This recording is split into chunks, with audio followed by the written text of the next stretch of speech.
લક્ષ્ય ન્યૂઝ, એક નજર, એક લક્ષ્ય.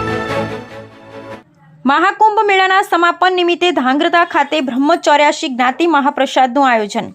મહાકુંભ સમાપન નિમિત્તે કરવામાં આવ્યું બ્રહ્મચૌર્યાસીનું આયોજન.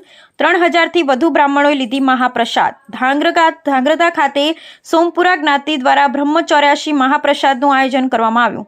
તાજેતરમાં મહાકુંભ મેળાનું સમાપન થયું છે, ત્યારે મહાકુંભ મેળાના સમાપન નિમિત્તે આજરોજ ધાંગ્રધા ખાતે સોમપુરા સમાજની જ્ઞાતિ દ્વારા પ્રયાગરાજમાં સમાપ્ત થયેલ કુંભ મેળાના પાછળ બ્રહ્મચૌર્યાસી મહાપ્રસાદનું આયોજન મેળાના મેદાનમાં સોમનાથ મહાદેવના મંદિરમાં કરવામાં આવ્યું હતું, જેમાં શહેરના બ્રહ્મ સમાજના ભાઈઓ બહેનો મોટી સંખ્યામાં મહાપ્રસાદ લેવા આવ્યા હતા.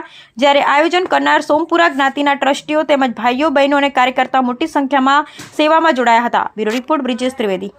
સમસ્ત સોમપુરા સમાજ દ્વારા શિવરાત્રિનું 8 પ્રહરનું પૂજનનું આયોજન કરવામાં આવેલ.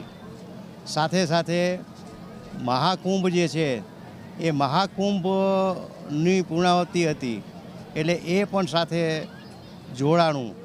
અને સાથે સાથે બ્રહ્મચૌરાસી એટલે સોમપુરાના અમારા 4 ગામ ગણાય: હળવદ, ધાંગધ્રા, વઢવાણ અને પાલીતાણા.